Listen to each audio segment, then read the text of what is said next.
So, hi guys, for today's video, tudloan ta mo og vape ug di pa mo kabalo. So, number 1, inanion jud ni pag vape.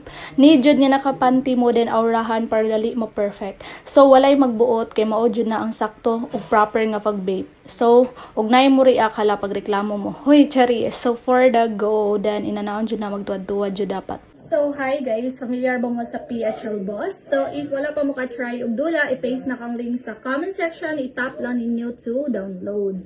So, as you can see, makita niyo na ako'y balance na 5,500. So, tunduan ta mo unsaon ni pagpadako. So, let's go. So, guys, tunduan ta mo unsaon pag-register. So, pag tap niyo sa link mo, yung mo gawas na i-sign in og sign up. So, if wala pa mo account, mag-sign up lang para maka-register. So, ako na naman ko yung account. So, dito na din ko sign in. So, karon magdula ta uban ko ninyo. Let's go.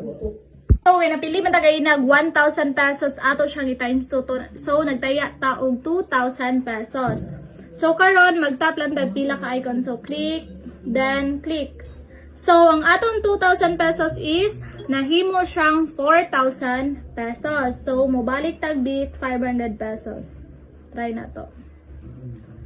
500 pesos. So, bita. So, again, tap ta. Likayan na natong 4 ka ba? 1, 2, 3, 4. Cash out. So, grabe, rejud ka dali magdula sa PHL Boss, no? Kaya unsa ni pag-cash in ug pag-cash out. Tuplugon ang taning red nga icon. Then, makita ninyo dali na ay recharge. So, ang ilang recharge is 200 pataas. So, ang ila dahing withdraw is 500 to 50,000 pesos.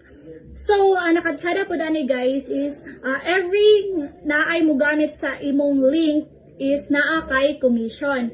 So, dali ra kayo magdula sa PHL Boss. So, again guys, sa wala pa ka-download, i-click ang link below nga nasa comment section. I-tap lang to ninyo to download, then register dayon mo, then dungan din ta magdula ug mudaog diri sa PHL Boss. So, see you around guys.